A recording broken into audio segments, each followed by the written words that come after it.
साल 2000 में उत्तराखंड तो बना, पर लगता है इसका असली फ़ायदा सिर्फ टूरिस्ट और छुट्टियों में आने वाले प्रवासियों को हुआ। वो यहाँ पहाड़ों की खूबसूरती में कुछ दिन मज़े लेकर लौट जाते हैं, और ये गांव वाले वो अब भी टूटी सड़कों और धूल भरी उम्मीदों के साथ वहीं के वहीं खड़े हैं। विकास शायद उनके लिए कोई और रास्ता पकड़ चुका है।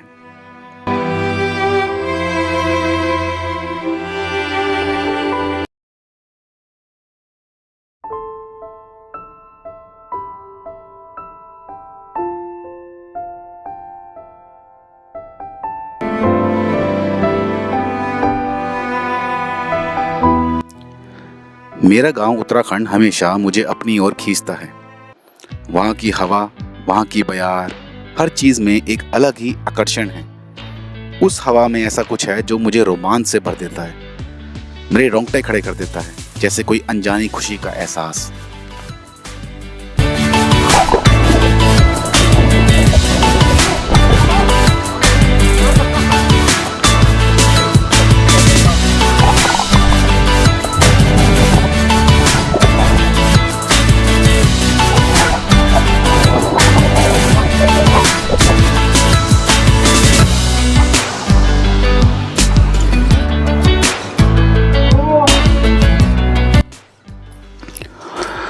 उत्तराखंड के गांव को गहराई से जानने के लिए मैंने एक यात्रा का हिस्सा बनने का निर्णय किया, जिसे अस्कोट आराकोट यात्रा कहा जाता है। इस यात्रा में बहुत सारे प्रोफेसर्स, बुद्धिजीवी, पोएट्स, राइटर्स, सोशल साइंटिस्ट और कई रिसर्चर्स शामिल होते हैं, जो हर 10 साल में एक फिक्स रूट पर चलकर, जो कि अस्कोट से आराकोट तक जाता है, उस निर्धारित मार्ग पर चलकर उत्तराखंड के गाँव के नए पहलुओं की खोज करते हैं, नई नई समस्याएं ढूंढते हैं, उन्हें डॉक्यूमेंट करते हैं और फिर शानदार लेख लिखते हुए लौट आते हैं। मैंने सोचा था कि गांव की ज़मीनी सच्चाई से मैं इस यात्रा में रूबरू होऊंगा, लेकिन आखिर मैं उलझनों का बंडल लेकर लौटा। हजार वेश धर के आई मौत तेरे द्वार पर, मगर तुझे न छल सकी चली गई वो हार कर। हजार वेश धर के आई मौत तेरे द्वार पर, मगर तुझे न छल सकी चली गई वो हार कर। नई सुबह के संग सदा तुझे मिली नई उम्र, अगर कहीं है स्वर्ग तो उतार ला जमीन पर। नई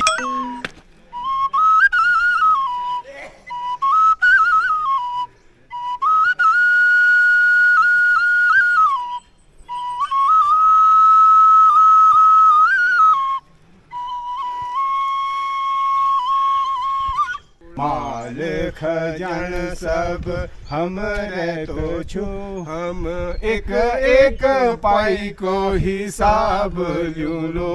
हम उड़ बारुड़ी द्वार कुल्ली का भाड़ी, जे दिन यो दूनी थे हिसाब लो। हम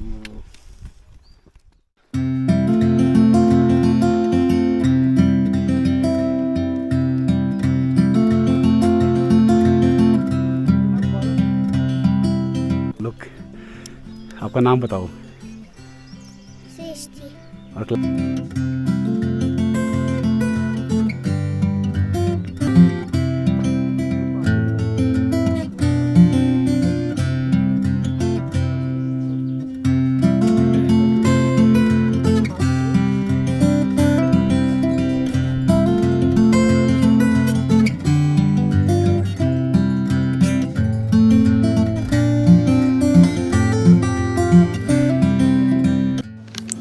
मैंने अपनी यात्रा की शुरुआत की चमोली जिले के सुदूर गांव से। चमोली के गांव जैसे किसी और दुनिया का हिस्सा थे, कई मायनों में अलग।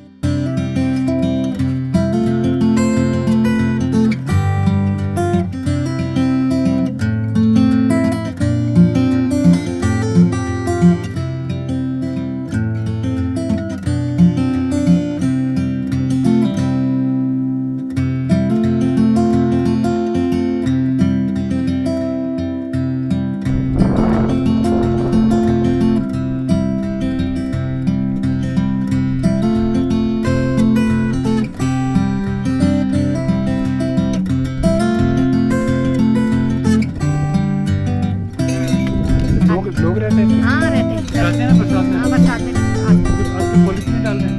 अब बाद में डालेंगे ना। बाद में डालते हैं। हाँ। छोड़ दें।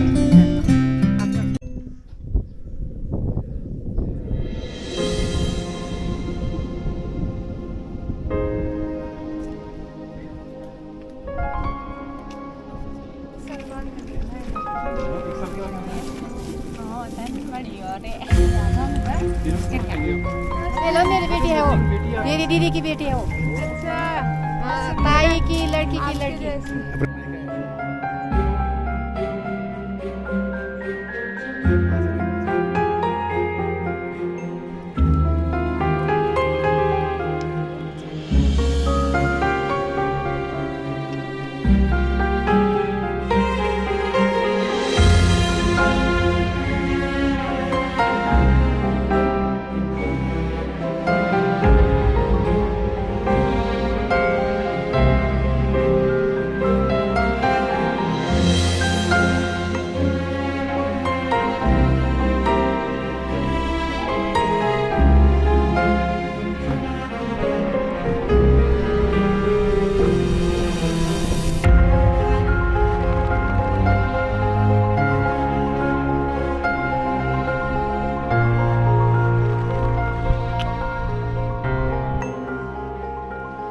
हर गांव में महिलाएं और बुजुर्ग हमारा स्वागत करते, लेकिन उनकी जिंदगी का संघर्ष हमें साफ दिखाई दे रहा था। पानी, बिजली, सड़कें, हर बुनियादी जरूरत से वे लड़ते हुए जैसे अपनी किस्मत से ही जंग लड़ रहे हों। और फिर एक चीज सबसे ज्यादा अखरने वाली थी, वो थी गांव के युवाओं का इस सीन से गायब होना।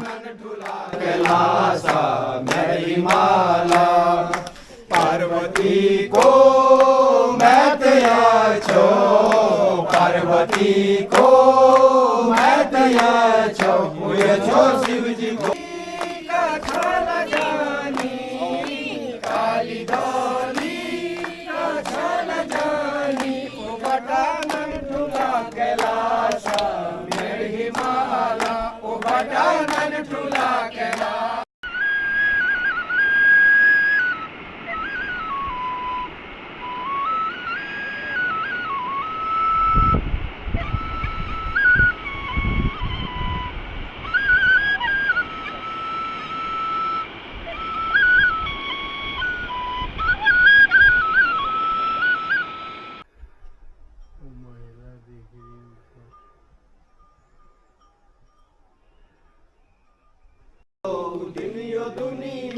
जे दिन चोरनी फलला कने जोरनी चललो, जे दिन चोरनी फलला के। ज्यादातर युवा जिन्हें सरकार ने पूरी तरह से नजरअंदाज कर दिया है, आज भी उन्हीं प्राकृतिक संसाधनों पर निर्भर हैं, यानी कि नेचुरल रिसोर्सेज, जो कभी भी खत्म होने वाले हैं।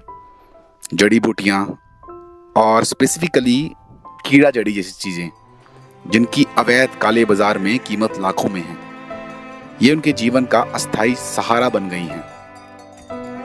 ज्यादातर युवा इस कीड़ा जड़ी को इकट्ठा करने में लगे रहते हैं। इस तरह के जोखिम भरे अभियानों में वे खूब मजा लेते हैं। सरकार या किसी और पर उनका कोई भरोसा नहीं रहा। वो पूरी तरह से हताश हो चुके हैं। हर कोई शहरों की तरफ देख रहा है, जहां उन्हें बेहतर अवसरों या बेटर अपॉर्चुनिटीज की तलाश है, क्योंकि गांव में भविष्य अंधकारमय है।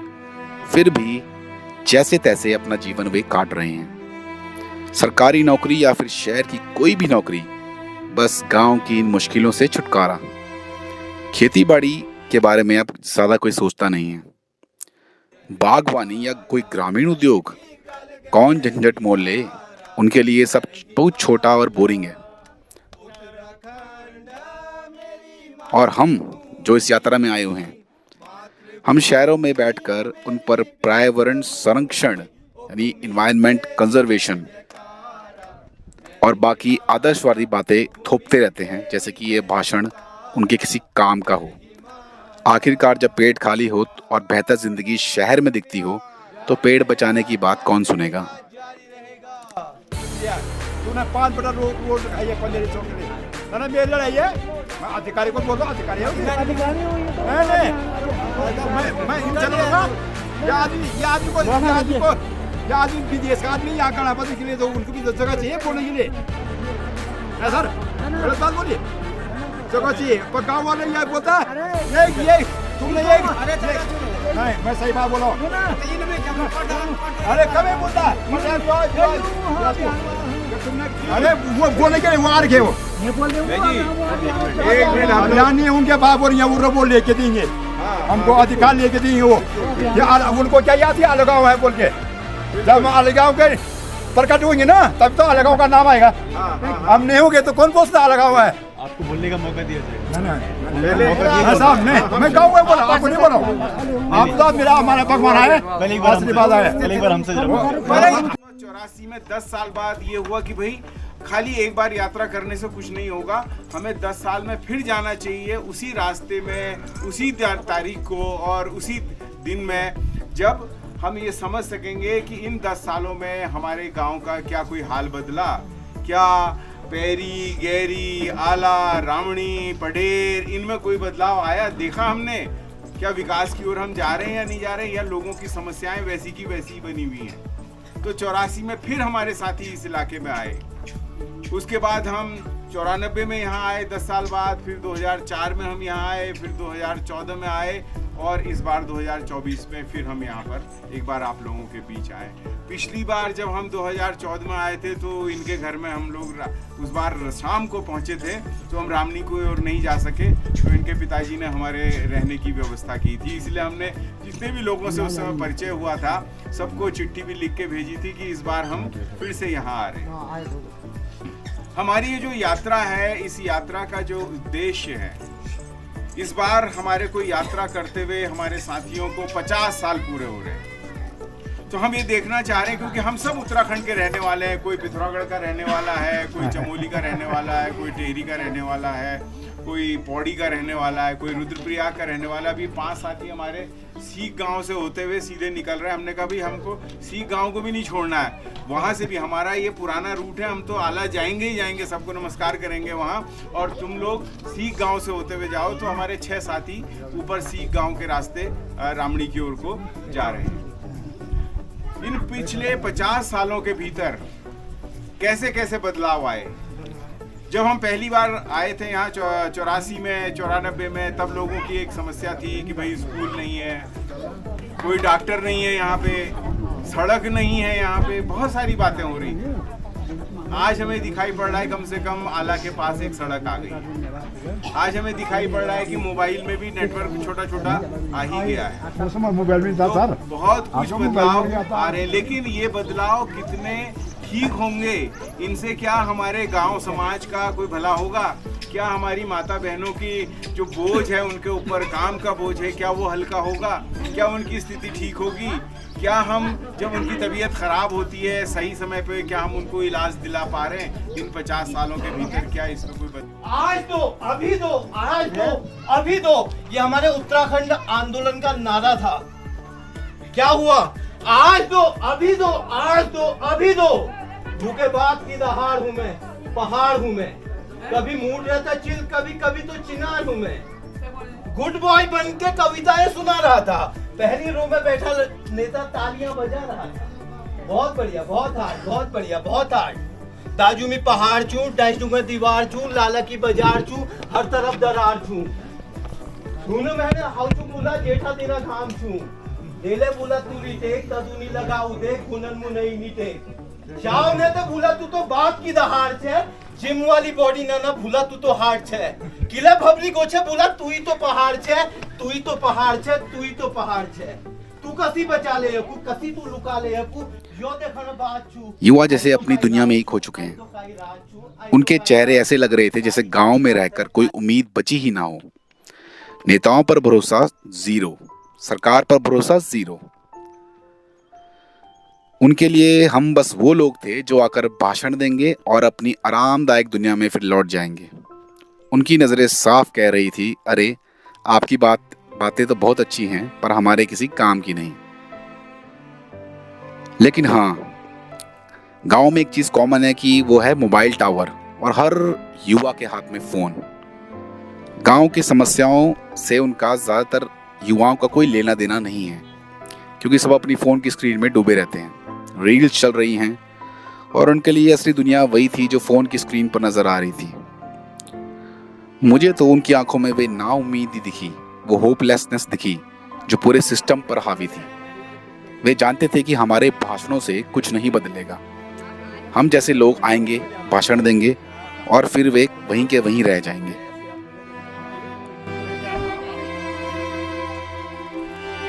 एक समय जब मैं रैणी गांव पहुंचा, जहां गौरा देवी जो चिपको आंदोलन का हिस्सा थी, वहां पे शेखर पाठक जी मुझे मिल गए, जिन्होंने अस्कोट आराकोट अभियान की शुरुआत की थी, जिन्होंने इस यात्रा को जन्म दिया था।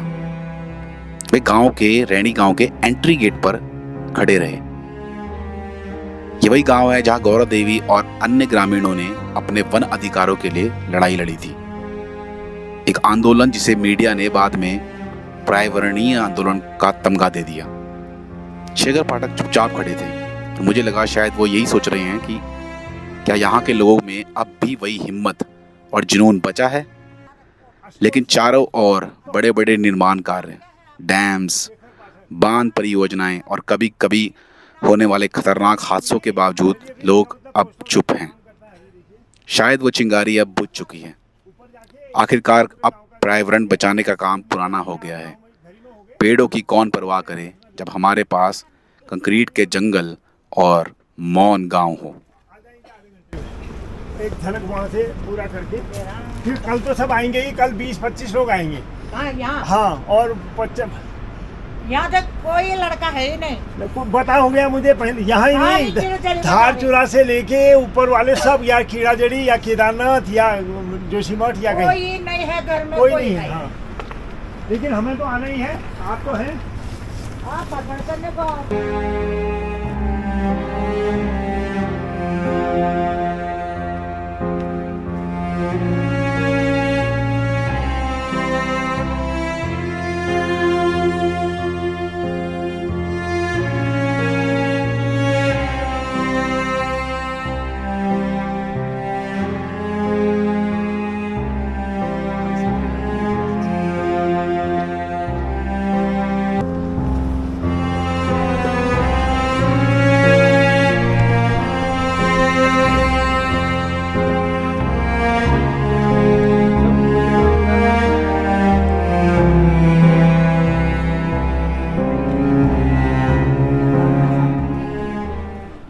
बगल में उस फोटो में देखना, दुबले पतले।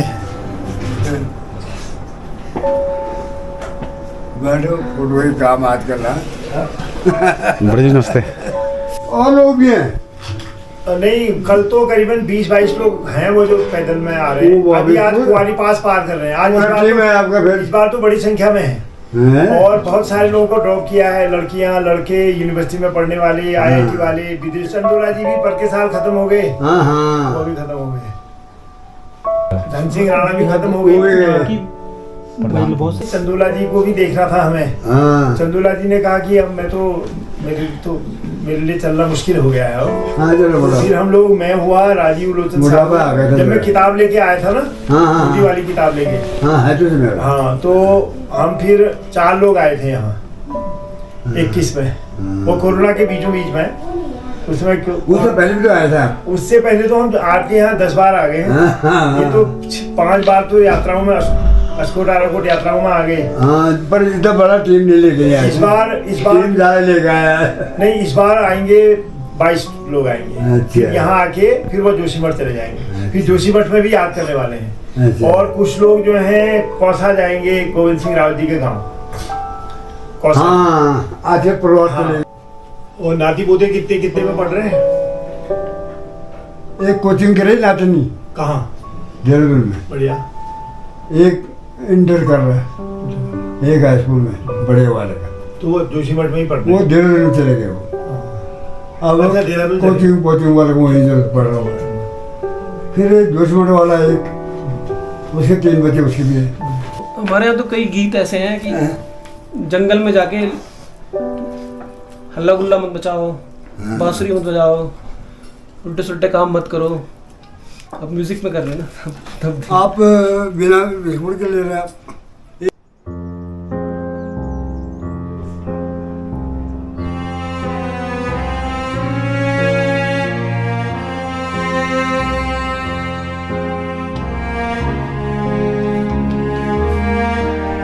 बड़ी नमस्ते पंचो ठीक छो Dalam potong aku ramai dulu orang takat. Saya tu betul yang gua dewi.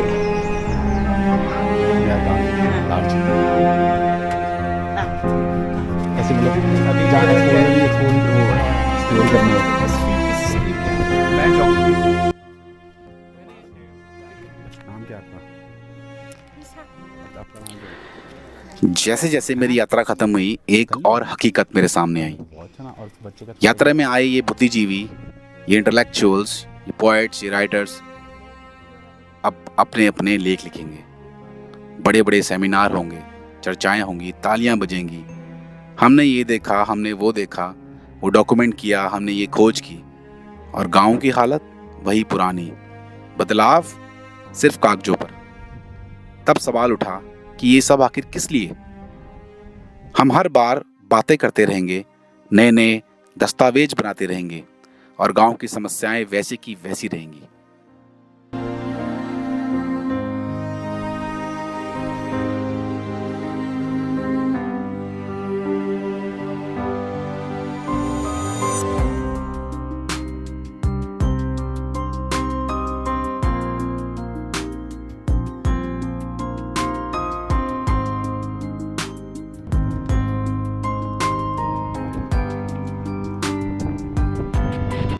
लेकिन इस निराशा के बीच मुझे कुछ ऐसे लोग भी मिले जो वाकई कुछ कर रहे थे। उनमें से एक थे चंदू काका। वो मेरे गांव के बगल वाले गांव नैल में रहते हैं। उन्हें पहाड़ों में जीना और यहाँ की लाइफ बहुत पसंद है। वे ऑर्गेनिक यानी जैविक खेती करते हैं और कई अन्य कामों में जुटे रहते हैं। मैंने उनका इंटरव्यू भी किया। तो हमारे यहाँ पे जो हम जैसे कृषि से संबंधित कार्य करते थे, उसमें खैर इतना ये था कि अपने पेट अपने भरण पोषण के लिए हम क्या करते थे, हमारे माँ बाप हैं या बड़े हैं। आज की तारीख में जो है यहाँ पर बहुत कुछ हो सकता है। पहाड़ों में, हिमालय क्षेत्रों में, आप भी बोल रहे हैं, पहाड़ों में रह कर के एक तो यहाँ जैसे सब्जी का हुआ, मत्स्य पालन का हुआ, डेयरी का हुआ, क्योंकि लोग बाहर से जो केमिकल वाला दूध पी रहे हैं, अगर हम जो है बेहतर है कि अपनी देसी गायों का अगर यहाँ पर दूध करते हैं तो उसमें क्या कि शहरों में उसकी बड़ी डिमांड है।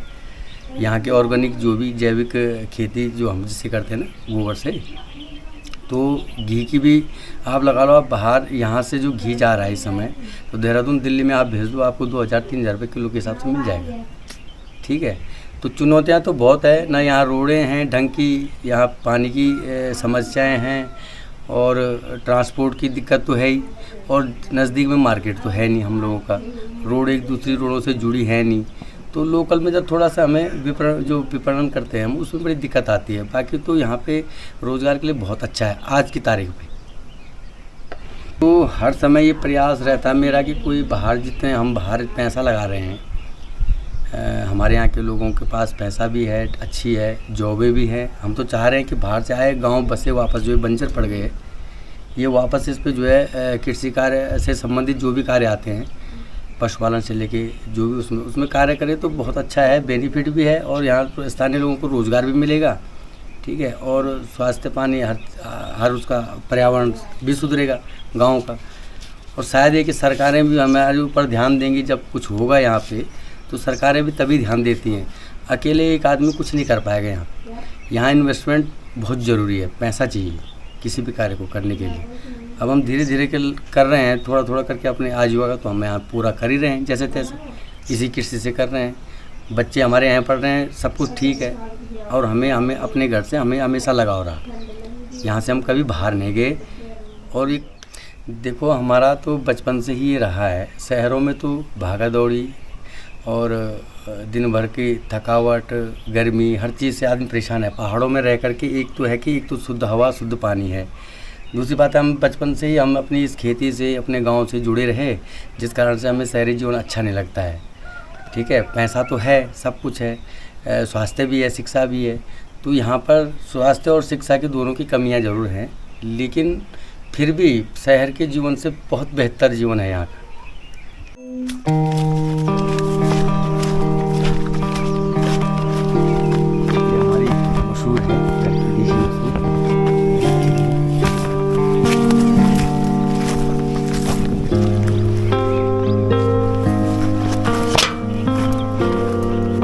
पहले जो है कई सालों से बंजर पड़ी ज़मीन थी, ये 20-22 सालों से धीरे धीरे करके मैंने इसको उपजाऊ अब बना रहा हूँ इसे।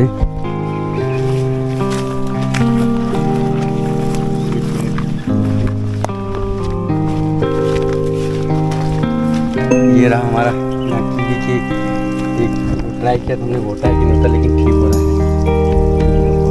यहाँ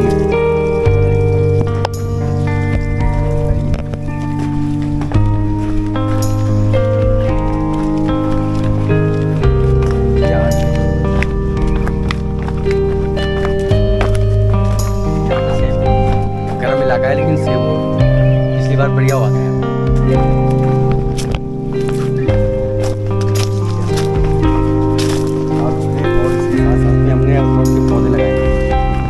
कलमी अखरोट के पौधे हैं।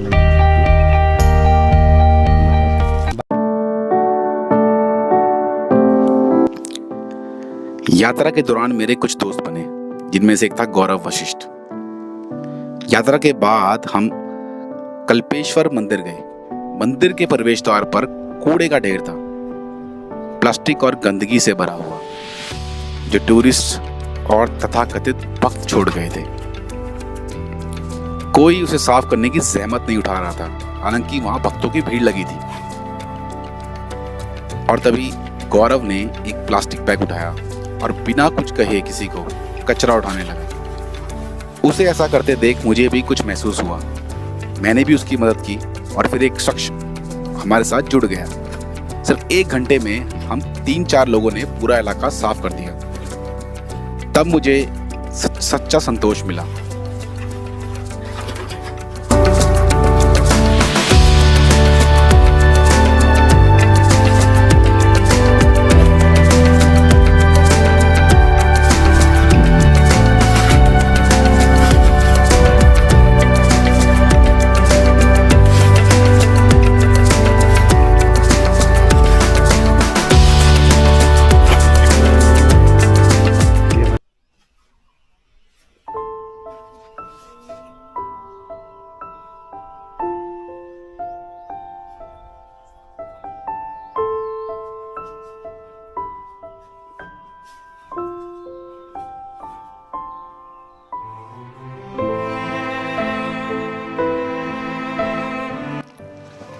उस दिन मुझे यह समझ आया कि सेमिनार और बड़ी बड़ी बातें कोई बदलाव नहीं लाएंगी।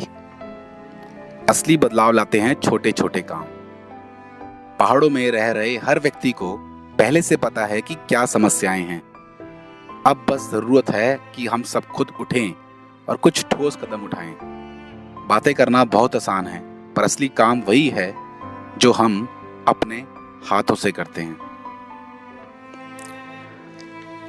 आने वाले समय में चाहे जो भी हो, बस उम्मीद यही है, मासूम चेहरों की मुस्कान कायम रहेगी। ये ऐसे ही जीते रहेंगे, ये ऐसे ही खुश रहेंगे। ये बच्चे जो कल का भविष्य हैं, ये बच्चे अपने पहाड़ी गांव से उसी तरह प्यार करेंगे जैसे उनके पूर्वज करते थे। और एक दिन ये उठ खड़े होंगे, अपने राइट्स, अपने अधिकारों के लिए लड़ने का हौसला जुटाएंगे। उम्मीद है कि वो दिन आएगा जब ये लोग अपनी जड़ों से जुड़कर अपने गांव में उसी हिम्मत और जज्बे के साथ जिएंगे जैसे उनके पूर्वज रहते थे, और अपने हक के लिए खड़े होने की ताकत फिर से पा सकेंगे।